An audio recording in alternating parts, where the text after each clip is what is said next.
Mister Rohit को ये हुक्म देती है कि वो अगली समाअत पे अदालत में हाजिर हो।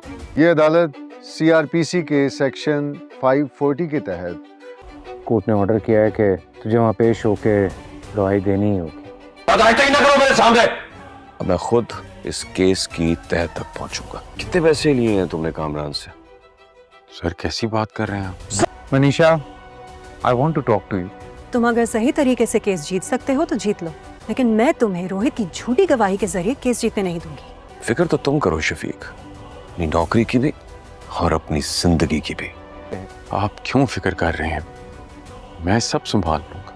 पहले आपस में बात कर लेते हैं, उसके बाद जो करना है कर लेना, प्लीज। मनीषा, तो मैं उससे अभी कॉल करती हूँ और कहती हूँ कामरान बोली लगाने आए। Manisha please calm down. मैं कुछ भी करने के लिए तैयार। शहर को जितने पैसे चाहिए मैं दे दूंगा, जो उसकी डिमांड है तुम बात करो उससे। बल्कि यही नहीं, मैं माफी तक मांग लूंगा उससे। रोहित अब तक अदालत में पेश नहीं हुआ था, लेकिन अब जज साहब ने हुक्म दे दिया है कि अगली पेशी पर रोहित को हर हाल में अदालत में मौजूद होना पड़ेगा। कामरान अब भी केस को पैसे से हल करना चाहता है। वो मनीषा से कहेगा कि शहर को जितने पैसे दे चाहिए मैं दे दूंगा, जो उसकी डिमांड है तुम बात करो उससे। और वो ये भी कहेगा कि अगर जरूरत पड़ी तो वो माफी भी मांग लेगा।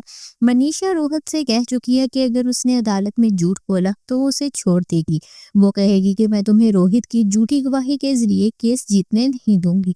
मनीषा एक चाल चलेगी, जब रोहित और कामरान एक साथ मौजूद होंगे तो उन्हें ऐसी बातें करेगी तो वो सारा सच अपने मुंह से उगल देंगे और वो उनकी सारी बातें अपने फोन में रिकॉर्ड कर लेगी। इस केस में एक बड़ा मोड़ लाता है अदालत का हुक्म, जिससे रोहित के लिए फरार मुमकिन नहीं रहा।